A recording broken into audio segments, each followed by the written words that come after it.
കണ്ണൂരിൽ കെ സുധാകരന് സീറ്റില്ല. ടി.ഒ. മോഹനൻ സ്ഥാനാർത്ഥി ആകുമെന്ന് സൂചനയുണ്ട്. ഉടൻ തന്നെ കോൺഗ്രസിന്റെ രണ്ടാം ഘട്ട പട്ടിക പുറത്തിറക്കും.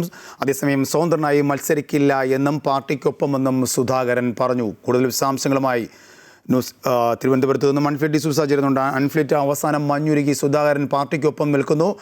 എന്തായാലും നേരത്തെ അൻഫ്ലിറ്റ് സൂചിപ്പിച്ചതുപോലെ തന്നെ ടി.ഒ. മോഹനൻ സ്ഥാനാർത്ഥിയാകുമെന്ന് ഉറപ്പായി. ഏത് തരത്തിലുള്ളൊരു സമവായത്തിൽ അവസാനം എത്തിച്ചേർന്നു? എങ്ങനെയാണ് അനുനയിപ്പിച്ച് സുധാകരനെ എടുത്തത് ഹൈക്കമാൻഡ്? അതിനകത്ത് ഏറ്റവും ശക്തമായ നിലപാടിൽ ഉറച്ചു നിന്നത് ഹൈക്കമാൻഡ് തന്നെയാണ്. ഈ ഒരു അവസരത്തിൽ കയ്യടി അല്ലെങ്കിൽ അതിനകത്ത് അഭിനന്ദിക്കേണ്ട ഒരു നിലപാടെടുത്തിരിക്കുകയാണ് ഹൈക്കമാൻഡ്. കാരണം അത്രയേറെ മുൾമുനയിൽ 2 ദിവസം മുൾമുനയിലായിരുന്നു ഹൈക്കമാൻഡിന്. ഈ നിർണായക തെരഞ്ഞെടുപ്പ് സംസ്ഥാന രാഷ്ട്രീയത്തിൽ നടക്കുന്ന ഒരു വേളയിലാണ് കോൺഗ്രസിന് ജയിക്കാനുള്ള എല്ലാ സാധ്യതകളും ഉണ്ട് എന്ന് അവർ വിലയിരുത്തുന്ന ഒരു നിർണായക 2026 നേരിടാൻ ഒരുങ്ങുമ്പോഴാണ് ഏറ്റവും നിർണായക ശക്തിയായി നിൽക്കേണ്ട കെ സുധാകരൻ തന്നെ.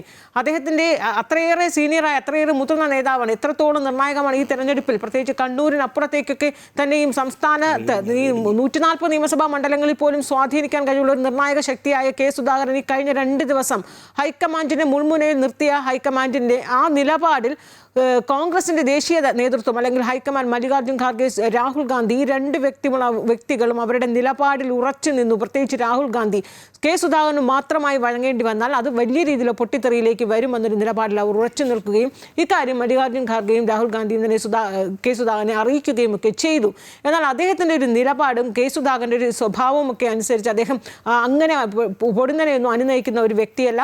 അതുകൊണ്ട് തന്നെയാണ് അദ്ദേഹം ഏറ്റവും ഒടുവിലവരെയും അവസാനം വരെയും സമ്മർദ്ദതന്ത്രം അദ്ദേഹം പയറ്റിക്കൊണ്ട് തന്നെ നിന്നു. താൻ വിമതനായി മത്സരിക്കും, സ്വതന്ത്രനായി മത്സരിക്കും എന്നുള്ള സൂചനകൾ നേരിട്ടല്ലാതെ തന്നെ അദ്ദേഹം നൽകിക്കൊണ്ടേയിരുന്നു. കാരണം ഏതെങ്കിലും ഒരു ഘട്ടത്തിൽ കണ്ണൂരിൽ ആ പേര് ടി.ഒ. മോഹൻ്റെ പേര് മാറ്റി തൻ്റെ പേര് ഉണ്ടാകുമെന്നൊരു പ്രതീക്ഷ, അതിനുവേണ്ടി അവസാന നിമിഷം അദ്ദേഹം സമ്മർദ്ദത്തിൽ തന്നെ നിർത്തി എന്നുള്ള മുൾമുനയിൽ തന്നെ എല്ലാ അർത്ഥത്തിലും കോൺഗ്രസ് ഹൈക്കമാൻഡ് നിർത്തിയെന്നാണ്. പക്ഷേ അങ്ങനെ കീഴടങ്ങാൻ ഒരുക്കമായിരുന്നില്ല. ഏറ്റവും നിർണായകമായ ഒരു തീരുമാനം, ഏറ്റവും സുപ്രധാനപ്പെട്ട ഒരു തീരുമാനം ഹൈക്കമാൻഡിൻ്റെ ഭാഗത്തു നിന്നുണ്ടായി എന്ന് തന്നെയാണ് നമ്മൾ ഈ അവസരത്തിൽ മനസ്സിലാക്കേണ്ടത്. കാരണം 12 മണിക്ക് മാധ്യമങ്ങളെ കാണുമെന്ന് പറഞ്ഞു. പിന്നീട് ഇപ്പോൾ ഏറ്റവും ഒടുവിൽ 6 മണി കഴിഞ്ഞ വേളയിൽ പോലും 1 മണിക്കൂർ നേരമാണ് മാധ്യമങ്ങളൊക്കെ തന്നെ മണിക്കൂറുകളോളം അദ്ദേഹത്തിൻ്റെ ഡൽഹിയിലെ വസതിയിൽ കാത്തുനിന്നു. അദ്ദേഹത്തിൻ്റെ വാർത്താ സമ്മേളനം, അദ്ദേഹം സ്വതന്ത്രനായി മത്സരിക്കുന്നൊക്കെ എന്ന പ്രഖ്യാപനമൊക്കെ കത്ത്. പക്ഷേ അതൊന്നും ഉണ്ടായില്ല.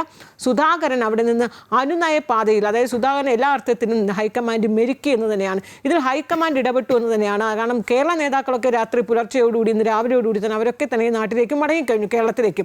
അവിടെ തുടർന്ന കെ സുധാകരൻ, അടൂർ പ്രകാശുമൊക്കെ അവിടെ തുടർന്നിരുന്നു. അതിൽ ഏറ്റവും കൂടുതൽ എല്ലാ അർത്ഥത്തിലും സമ്മർദ്ദം ഉണ്ടാക്കിയത്, പ്രത്യക്ഷത്തിലും പരോക്ഷമൊക്കെ സമ്മർദ്ദം ഉണ്ടാക്കിയത് കെ സുധാകരനാണ്. ആ കെ സുധാകരൻ ഒടുവിൽ ഇന്ന് രാത്രി തന്നെ അദ്ദേഹം മടങ്ങുകയാണ്. ഇപ്പോൾ അല്പസമയം മുമ്പാണ് അദ്ദേഹം വാഹനത്തിലേക്ക്, ഡൽഹിയിൽ നിന്ന് വാഹനത്തിലേക്ക് കയറി നാട്ടിലേക്ക് ഫ്ലൈറ്റ്, അദ്ദേഹത്തിന് 9 മണിയോടെയാണ് ഫ്ലൈറ്റ്, അതിൽ കയറാനായി അദ്ദേഹം വരുന്നു. അപ്പോൾ മാധ്യമങ്ങൾ ഒരു വാർത്താ സമ്മേളനത്തിന് ഒന്നിനും തന്നെ അയാൾ തയ്യാറായിരുന്നില്ല കെ സുധാകരൻ. അങ്ങനെ ഒരു തീരുമാനത്തിലേക്ക് കെ സുധാകരൻ പോയില്ല. കാരണം അദ്ദേഹത്തിന് അത് ബോധ്യപ്പെട്ടിരിക്കുന്നു. ഏറ്റവും നിർണായകം തൻ്റെ പാർട്ടി കോൺഗ്രസ് അല്ലെങ്കിൽ UDF അധികാരത്തിൽ വരാനുള്ള എല്ലാ സാധ്യതകളും ഉണ്ട് എന്ന് വിലയിരുത്തപ്പെടുന്ന ഈ തെരഞ്ഞെടുപ്പിൽ താൻ കാരണം അവിടെ പാർട്ടിക്ക് ഒരു നന്ദികേട് അല്ലെങ്കിൽ നീതികേട് താൻ കാണിക്കാൻ പാടില്ല എന്നൊരു തിരിച്ചറിവ് അല്ലെങ്കിൽ അങ്ങനെ ഒരു ബോധ്യം കെ സുധാകരൻ ഉണ്ടായിരിക്കുന്നു. അതുകൊണ്ട് തന്നെയാണ് അങ്ങനെ സമ്മർദ്ദത്തിലാക്കാനായി, നേതൃത്വത്തെ സമ്മർദ്ദത്തിലാക്കാനായി അദ്ദേഹം തയ്യാറായില്ല. അതുകൊണ്ട് തന്നെ ഏറ്റവും ഒടുവിൽ സുധാകരൻ ചോദിക്കുകയാണ്, മാധ്യമങ്ങളോട് ചോദിക്കുന്നു, എന്ത് നിലപാടാണ്, എന്ത് പാർട്ടി വിടാനാണോ അല്ലെങ്കിൽ സ്വതന്ത്രമായി മത്സരിക്കാനാണോ? അങ്ങനെയുള്ള ആവർത്തിച്ചുള്ള ചോദ്യങ്ങൾക്കൊക്കെ അദ്ദേഹം ഒറ്റ മറുപടിയാണ്, ഏറ്റവും ക്ലാസിക് മറുപടിയാണ് അദ്ദേഹം നൽകുന്നത്. താൻ എവിടെ പോകാനാണ്, തൻ്റെ തട്ടമായ കോൺഗ്രസ് വിട്ട് താൻ എവിടെ പോകാനാണ് എന്നൊരു മറുപടിയിലൂടെ അദ്ദേഹം എല്ലാം വ്യക്തമാക്കി കഴിഞ്ഞിരിക്കുന്നത് തൻ്റെ നിലപാട്. കാരണം എല്ലാവരും പ്രതീക്ഷിച്ചതോ അല്ലെങ്കിൽ അതിനപ്പുറത്തേക്ക് ഒരു പൊട്ടിത്തെറി ഉണ്ടാകും, അതിനപ്പുറത്തേക്ക് രാഷ്ട്രീയ ഭൂകമ്പം ഉണ്ടാകും എന്നൊക്കെ പ്രതീക്ഷിച്ചിരുന്നതാണ്. അത്തരത്തിൽ ഒരു വിസ്മയവും ഉണ്ടായിട്ടില്ല. സുധാകരൻ ഒടുവിൽ സുധാകരനായി തന്നെ കണ്ണൂരിലെ രാഷ്ട്രീയത്തിൽ, കണ്ണൂർ രാഷ്ട്രീയം എന്നാൽ സുധാകരൻ്റെ നെഞ്ചോട് കൊണ്ട് നടക്കുകയാണ് കോൺഗ്രസ്. അങ്ങനെ ഒരിക്കലും തനിക്ക് കണ്ണൂർ രാഷ്ട്രീയം വിട്ട്, കോൺഗ്രസിനെ വിട്ട് തനിക്ക് ഒരിക്കലും പോകാനാവുകയില്ല എന്ന് വൈകാരികമായ പ്രകടനങ്ങളൊക്കെ തൻ്റെ ഭാഗത്തു നിന്നുണ്ടായിട്ടുണ്ട്. പല ഘട്ടങ്ങൾ, അതിപ്പോൾ മാത്രമല്ല, KPCC അധ്യക്ഷ പദവിയിൽ നിന്ന് അദ്ദേഹത്തെ മാറ്റുന്ന വേളയിലൊക്കെ നമ്മൾ കണ്ടതാണ്. കെ സുധാകരൻ ഒരിക്കലും അതങ്ങനെ തൻ്റെ ഉള്ളിലുണ്ടാകുന്ന വികാരങ്ങളൊക്കെ അദ്ദേഹം പ്രകടിപ്പിക്കുന്നു. അതൊക്കെ ഉള്ളിൽ ഒതുക്കാൻ അങ്ങനെ കഴിയാത്തൊരു വ്യക്തിത്വം കൂടിയാണ്. അതുകൊണ്ടാണ് പലപ്പോഴും തൻ്റെ അതിർത്തിയും യോജിപ്പുകളൊക്കെ അദ്ദേഹം പരസ്യമാക്കുന്നു. പക്ഷേ അതൊക്കെ വലിയ രീതിയിൽ പാർട്ടിക്ക് സഹപ്രവർത്തകർക്കൊക്കെ അസ്വസ്ഥത ഉണ്ടാക്കുന്നു. അത് പാർട്ടിയുടെ സംഘടനാ തലത്തെ പോലും പലപ്പോഴും ദൗർബല്യപ്പെടുത്തുന്ന നിലപാടിലൊക്കെ ഉണ്ടാകുന്നു. പക്ഷേ ഏറ്റവും നിർണായകമായ വേളയിൽ ഏറ്റവും നിർണായകമായ ഒരു ഡിസിഷൻ കെ സുധാകരൻ്റെ ഭാഗത്തു നിന്നുണ്ടായിരിക്കുന്നു. ഏറ്റവും അതായത് ഇവിടെ രണ്ടുപേരും അഭിനന്ദിക്കുന്നു. അതായത് ഹൈക്കമാൻഡ് ആ നിലപാടിൽ ഉറച്ചു നിന്നു.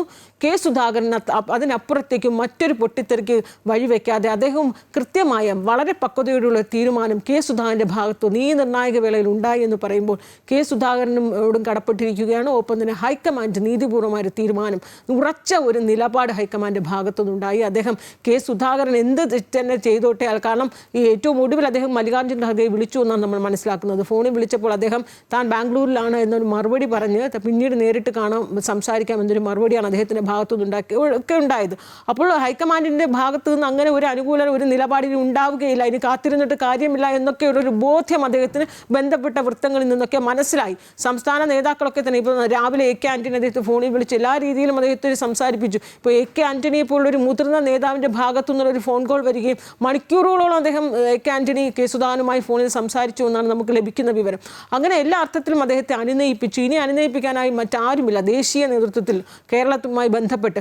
അപ്പോൾ എല്ലാവരും അനുനയിപ്പിച്ചിട്ടും ഇനി കെ സുധാകരൻ മാത്രമായി ഇടഞ്ഞു നിൽക്കുകയാണെങ്കിൽ ഒരുപക്ഷെ ഏതെങ്കിലും രീതിയിൽ തെരഞ്ഞെടുപ്പിൽ തിരിച്ചടി ഉണ്ടായാൽ പോലും അതൊക്കെ തന്നെ പ്രതിക്കൂട്ടിലാകുന്നതും കെ സുധാകരൻ തന്നെയായിരിക്കും. അതുകൊണ്ട് അദ്ദേഹം ഈ ഒരു വേളയിൽ ഏറ്റവും പക്വതയോടുള്ള തീരുമാനം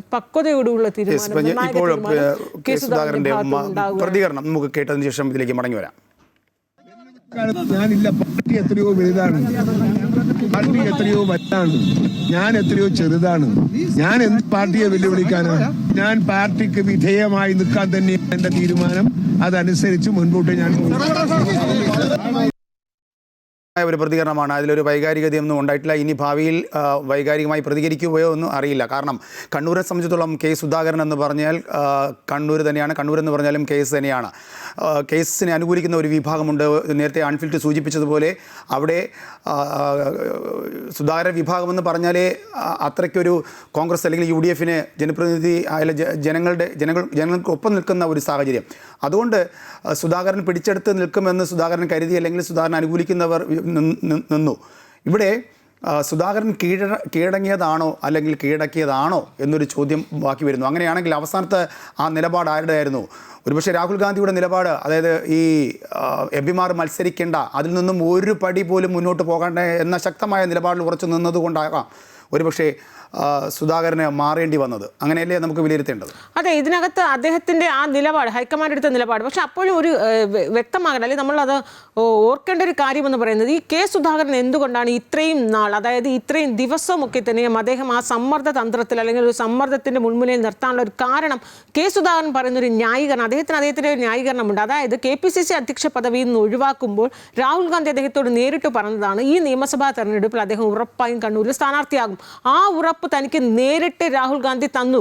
ആ ഒരു വാക്കിലാണ്, ആ വാക്ക് പറഞ്ഞാൽ അത് പാലിക്കണം, ആ വാക്കിലാണ്, അത് മറ്റാരുമല്ലല്ലോ, അത് രാഹുൽ ഗാന്ധിയല്ലേ തന്നത്. അതുകൊണ്ടാണ്, ആ പ്രതീക്ഷയിലാണ് അവസാനം വരെയും ആ മുമ്പ് തന്ന ആ ഒരു വാക്കിൽ പിടിച്ചായിരുന്നു കെ സുധാകരൻ എന്ന ഏറ്റവും മുതിർന്ന നേതാവ് ഡൽഹിയിൽ ഇത്രയും നാളും സമ്മർദ്ദത്തിലായി സംസ്ഥാന നേതാക്കളെയും ഒപ്പം തന്നെ ഹൈക്കമാൻഡിനെ സമ്മർദ്ദത്തിലാക്കിയത്. അങ്ങനെ അദ്ദേഹത്തിന് ആ ഒരു പ്രതീക്ഷ ഉണ്ടായിരുന്നു. ഏറ്റവും ഒടുവിൽ ആ ലിസ്റ്റ് പ്രസിദ്ധീകരിക്കുമ്പോൾ കണ്ണൂരിൽ തൻ്റെ പേര് തന്നെ ഉണ്ടാകും. അതിനുവേണ്ടി ചെയ്യാവുന്ന എല്ലാ സമ്മർദ്ദ തന്ത്രങ്ങളും അദ്ദേഹം നോക്കി. പക്ഷെ അതൊന്നും തന്നെ ഫലവത്തായില്ല. കാരണം ഹൈക്കമാൻഡിനെ സംബന്ധിച്ച് മല്ലികാർജ്ജുൻ ഖാർഗെ തന്നെ അദ്ദേഹത്തോട് വിശദീകരിച്ചിരുന്നു ഒരു വേളയിൽ, താങ്കൾക്ക് മാത്രമായി അങ്ങനെ ഒരു ഇളവ് നൽകുകയാണെങ്കിൽ ബാക്കി എല്ലാവരും പ്രതിഷേധവുമായി രംഗത്തെത്തും, അതിന് വലിയൊരു വിസ്ഫോടനമായിരിക്കും ഉണ്ടാകുക. എല്ലാവരും കെ സുധാകരനെ പറഞ്ഞു മനസ്സിലാക്കാൻ ബോധ്യപ്പെടുത്തിയത്, സുധാകരൻ അറിയാവുന്ന കാര്യം തന്നെ അദ്ദേഹത്തെ ബോധ്യപ്പെടുത്തേണ്ട ഒരു ആവശ്യം പോലും ഇല്ല. കാരണം ഈ 2026 എന്ന് പറയുന്നത് UDF-നെ സംബന്ധിച്ച് കേരളത്തിൽ നിർണായകമാണ്. ഭരണത്തിലേറാൻ പറ്റുന്ന എല്ലാ അനുകൂലമായ സാഹചര്യങ്ങളുമുണ്ട്. അപ്പോൾ ഇങ്ങനെ കെ സുധാകരൻ ഒരു ഒറ്റ വ്യക്തി ഇടഞ്ഞു നിൽക്കുമ്പോൾ ഉണ്ടാകുന്ന രാഷ്ട്രീയ പ്രതിഫലനങ്ങൾ അത് എങ്ങനെയാകും തിരിച്ചടിയാവുക? പട്ടിക പോലും പ്രസിദ്ധീകരിക്കാൻ വൈകുന്നത് പോലെ ഈ രീതിയിൽ ഒരു പ്രതിസന്ധി ഉടലെടുക്കുന്നത് കൊണ്ടാണ്. സുധാകരൻ ഇങ്ങനെ നിൽക്കുമ്പോൾ മറ്റെല്ലാവരും രംഗത്ത് വരും. അങ്ങനെ വരുമ്പോൾ എവിടെയൊക്കെയാണ് മാറ്റങ്ങൾ വരുത്തേണ്ടത് ഇതൊക്കെ വ്യക്തമായി അദ്ദേഹത്തെ ബോധ്യപ്പെടുത്തി. എന്നിട്ടും അദ്ദേഹം അവസാന നിമിഷമെങ്കിലും തൻ്റെ പേര് ചേർക്കും, തനിക്ക് മാത്രം ഒരു പ്രിവിലേജ് ഉണ്ടാകുമെന്നൊരു പ്രതീക്ഷ. അപ്പോഴും അദ്ദേഹം പറയുന്നത് രാഹുൽ ഗാന്ധി മുമ്പ് തനിക്ക് നൽകിയൊരു വാക്ക്, ആ വാക്കിൽ പിടിച്ചായിരുന്നു. പക്ഷെ അപ്പോൾ രാഹുൽ ഗാന്ധി പറയുന്നത് അന്നത്തെ ഒരു രാഷ്ട്രീയ സാഹചര്യമല്ല, ആ സാഹചര്യം നിന്നൊക്കെ മാറുന്നു. MP-മാരൊന്നും മത്സരിക്കരുതെന്ന ഒരു പൊതുവായ നിലപാട് ഹൈക്കമാൻഡ് എടുത്തു. ആ നിലപാട് ഹൈക്കമാൻഡ് എടുത്തുവെങ്കിൽ ആ നിലപാട് പാലിക്കാൻ അല്ലെങ്കിൽ നടപ്പാക്കാനുള്ള ചങ്കൂറ്റം ഹൈക്കമാൻഡ് ഉണ്ടാകണം. അതാണ് സംഘടനാ പാഠവും അല്ലെങ്കിൽ സംഘടനാ നേതൃത്വം എന്ന് പറയുന്നത്. അവിടെ ഒരാൾക്ക് ഒരു വ്യക്തിക്ക് വേണ്ടി മാത്രം ഒരു വീഴ്ച അല്ലെങ്കിൽ വിട്ടുവീഴ്ച നൽകുകയാണെങ്കിൽ അവരെടുത്ത തീരുമാനത്തെ മുഴുവൻ മറികടക്കേണ്ടി വരുന്ന നിലപാടുണ്ടാകും. ഇതൊക്കെ തന്നെ അദ്ദേഹത്തെ ബോധ്യപ്പെടുത്തുന്നു. എന്നിട്ടും ബോധ്യപ്പെടാതെയാണ് കെ സുധാകരൻ പിന്നെയും സമ്മർദ്ദത്തിലാക്കി വാർത്താ സമ്മേളനം നടത്തുന്നു, താൻ പാർട്ടി വിടുന്നു. ആ രീതിയിലുള്ള എല്ലാ അടവുകളും അദ്ദേഹം പറ്റി. ഏറ്റവും ഒടുവിൽ അദ്ദേഹത്തിന് തന്നെ മനസ്സിലായി. മാത്രമല്ല, കണ്ണൂരിൽ നിന്ന് പോലും ഉണ്ടാകുന്ന വാർത്തകളൊക്കെ തന്നെയും അദ്ദേഹം ഡൽഹിയിൽ നിന്ന് നിരീക്ഷിക്കുന്നുണ്ട്, വീക്ഷിക്കുന്നുണ്ട്. അതിലൊക്കെ തന്നെയും താൻ പ്രതീക്ഷിച്ച പോലുള്ള വലിയ വൈകാരികം തന്നെയാണ്. കണ്ണൂർ എന്ന് പറയുമ്പോൾ ഡൽഹിയല്ല. ഡൽഹിയിൽ നിന്ന് അദ്ദേഹം മടങ്ങി വരുമ്പോൾ കണ്ണൂരിൽ അദ്ദേഹത്തിൻ്റെ അനുയായ വൃന്ദങ്ങൾ, കേസ് ബ്രിഗേഡിയറൊക്കെ എങ്ങനെയാകും അദ്ദേഹത്തെ വരവേൽക്കുക, ഇതൊക്കെ തന്നെ അറിയാം. പക്ഷെ അതിനപ്പുറം ഒരു വൈകാരിക വിഷയം തന്നെയാണ്. കണ്ണൂർ എന്നാൽ കെ സുധാകരൻ തന്നെയാണ്. കോൺഗ്രസ് രാഷ്ട്രീയം എന്ന് പറഞ്ഞാൽ കെ സുധാകരൻ അപ്പുറം മറ്റൊന്നില്ല അവിടെ. പക്ഷെ അതിനപ്പുറത്തേക്ക് സാഹചര്യങ്ങൾ ഇങ്ങനെ സമ്മർദ്ദത്തിലായി ദിവസങ്ങളോളം ഈ പട്ടിക പോലും പ്രസിദ്ധീകരിക്കാനാകാതെ കെ സുധാകരൻ എന്ന ഒരു വ്യക്തിയാണ് ഇതിനൊക്കെ കാരണമെന്ന് സാമൂഹ്യ മാധ്യമങ്ങളൊക്കെ തന്നെ അങ്ങനെ വിധി എഴുതി കഴിഞ്ഞൊരു വേളയിൽ അദ്ദേഹത്തിനൊപ്പം നിൽക്കുന്നവർ പോലും അദ്ദേഹത്തെ തള്ളിപ്പറയേണ്ട ഒരു സാഹചര്യം കെ സുധാകരനായി തന്നെ വരുത്തി വെച്ചു. ഇതൊക്കെ അദ്ദേഹം ഈ വൈകിയ വേളയിൽ മനസ്സിലാക്കി ആ ബോധ്യത്തിൽ നിന്ന് തന്നെയാണ് അദ്ദേഹം കീഴടങ്ങാനായി തയ്യാറായത്. അപ്പോഴും അദ്ദേഹം നിലപാടിൽ താൻ കോൺഗ്രസിനൊപ്പം ഉറച്ചു നിൽക്കുന്നു. തൻ്റെ പാർട്ടിയെ താൻ എങ്ങനെ വെല്ലുവിളിക്കുമെന്നാണ് അദ്ദേഹം ചോദിക്കുന്നത്. എങ്ങനെ തനിക്ക് കോൺഗ്രസിനെ വെല്ലുവിളിക്കാൻ കഴിയുമെന്നൊരു ചോദ്യം ഉയർത്തി അദ്ദേഹം അതിനുള്ള മറ്റെല്ലാ മറുപടികളും അവസാനിപ്പിക്കുകയാണ് അദ്ദേഹം. അതായത് അദ്ദേഹവുമായി ബന്ധപ്പെട്ട് ഉയർന്ന എല്ലാ അഭ്യൂഹങ്ങളും അത് ഈ ഒരൊറ്റ മറുപടിയിലൂടെ അദ്ദേഹം അവസാനിപ്പിക്കുകയാണ്. തനിക്ക് കോൺഗ്രസ് വിട്ടു പോകാൻ കഴിയുകയില്ല, തൻ്റെ കോൺഗ്രസിനെ താൻ എങ്ങനെ വെല്ലുവിളിച്ച് എവിടെ പോകാനാണ് എന്നൊരു ചോദ്യം ഉയർത്തി. എന്തൊക്കെയായിരുന്നു ഇന്ന് പകലും ഇന്നലെയും ഒക്കെ തന്നെയും കേരള രാഷ്ട്രീയം ചർച്ച ചെയ്ത്, മാധ്യമങ്ങൾ ചർച്ച ചെയ്തു. എന്തായാലും സുധാകരന് സീറ്റില്ല എന്ന കാര്യത്തിൽ വ്യക്തത വന്നു കഴിഞ്ഞു. ഈ മെസ്സേജ് ചെന്നെത്തുന്നത് അടൂർ പ്രകാശിലാണ്. അങ്ങനെയാണെങ്കിൽ കോന്നിയിൽ ആര് എന്നൊരു ചോദ്യം കൂടി വരും. അല്ല, അത് ഉറപ്പാണ്. അതിനകത്ത് ഒരു തർക്കമില്ല. ഈ അടൂർ പ്രകാശ് ആണെങ്കിൽ പോലും അദ്ദേഹം രാവിലെ തന്നെ, അതായത് ഇന്ന് പുലർച്ചെ 2:30 അവിടെ ചർച്ച ചെയ്ത് കേരള നേതാക്കളൊക്കെ മടങ്ങിയപ്പോൾ കെ സുധാകരൻ അടൂർ പ്രകാശും മാത്രമാണ് അവിടെ സ്റ്റേ ബാക്ക് ചെയ്തത്. അപ്പോൾ അവർ 2:30 ഈ വാർത്ത പുറത്തു വരുന്നു. ഇനി MP-മാരും മത്സരിക്കേണ്ടതില്ല എന്ന് ഹൈക്കമാൻഡ് എടുത്ത ആ നിലപാടിൽ അവർ ഉറച്ചു നിൽക്കുന്ന നിലപാടിൽ മാറ്റമില്ല. അപ്പോഴേക്കും അദ്ദേഹം പിൻവാങ്ങി കഴിഞ്ഞിരുന്നു അടൂർ പ്രകാശ്. അതോടുകൂടിയാണ് അടൂർ പ്രകാശ് ആ ഫേസ്ബുക്ക് പോസ്റ്റൊക്കെ ഇടുന്നത്.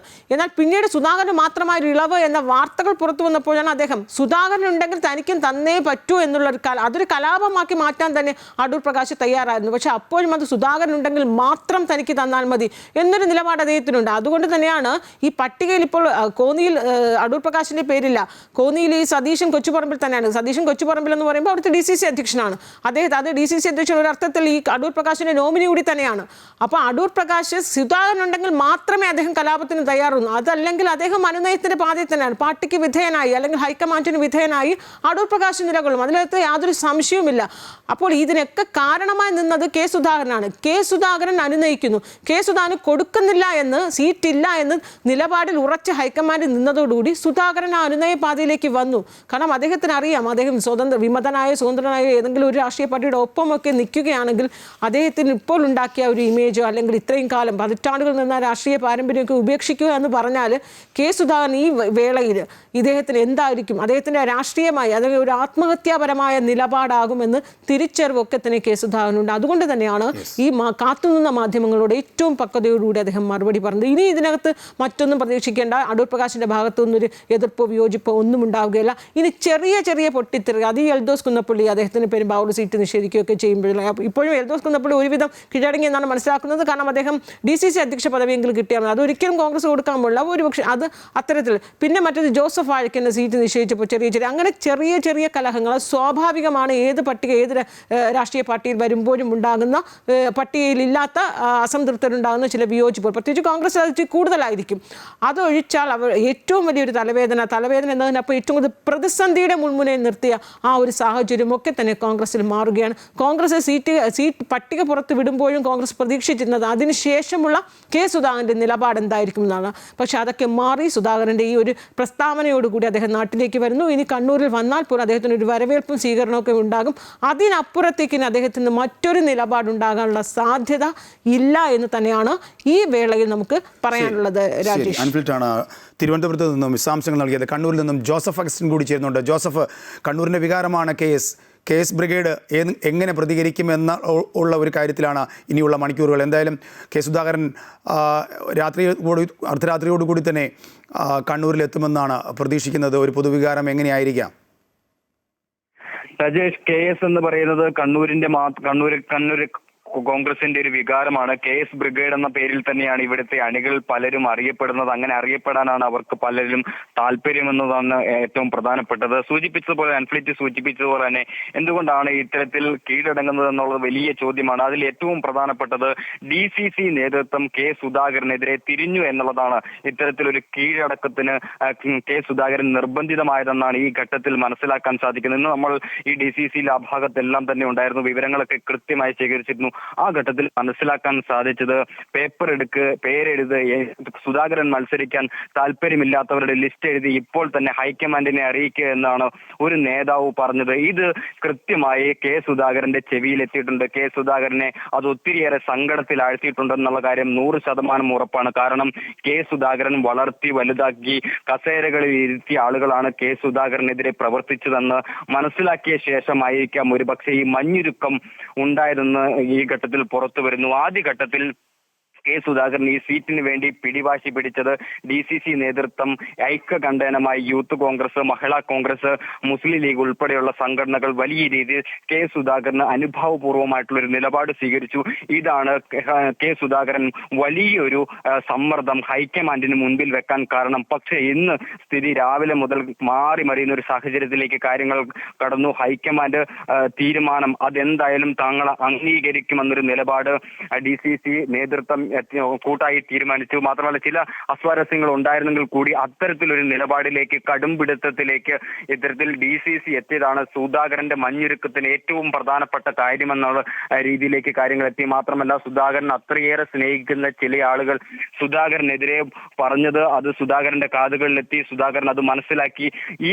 ഈ വസ്തുതയാണ് സുധാകരനെ അനുനയത്തിലേക്ക് എത്തിച്ചതെന്നാണ് മനസ്സിലാക്കാൻ സാധിച്ചത്. എന്തായാലും K സുധാകരൻ അനുനയത്തിന് ഒരുങ്ങുന്നത് കോൺഗ്രസിനെ സംബന്ധിച്ചിടത്തോളം ആശ്വാസകരമാണ്. പക്ഷേ K സുധാകരന്റെ ഗർജിക്കുന്ന വാക്കുകളെക്കാൾ K സുധാകരന്റെ നിശബ്ദതയാണ് പേടിക്കേണ്ടത്. കാരണം K സുധാകരൻ പ്രവർത്തിച്ചാൽ മാത്രം ഉയർത്തെഴുന്നേൽക്കുന്ന ഒരു സംവിധാനമാണ് കണ്ണൂരിലെ കോൺഗ്രസ്. K സുധാകരൻ പരിശ്രമിക്കുന്നത് കൊണ്ട് മാത്രം നിലനിൽക്കു പോകുന്ന ഒരു സംവിധാനമാണ് കണ്ണൂരിലെ കോൺഗ്രസ്. K സുധാകരൻ ഇവിടെ പരിശ്രമിക്കാതിരുന്നാൽ ഇത് തന്നെ താഴെ പോകുന്ന ഒരു സ്ഥിതിയിലേക്ക് കാര്യങ്ങൾ നീങ്ങും. അങ്ങനെയാണ് ഇവിടുത്തെ ഒരു ഈ സംഘടനാ സംവിധാനത്തിനെ KS പടുത്തുയർത്തിയിട്ടുള്ളതെന്നാണ് ഏറ്റവും പ്രധാനപ്പെട്ടത്. കോൺഗ്രസ് ലക്ഷ്യമിടുന്ന ചില സീറ്റുകളുണ്ട്, പിടിച്ചെടുക്കാൻ ശ്രമിക്കുന്ന ചില സീറ്റുകളുണ്ട്. അതിൽ ഏറ്റവും പ്രധാനപ്പെട്ടത് കണ്ണൂർ സീറ്റാണ്.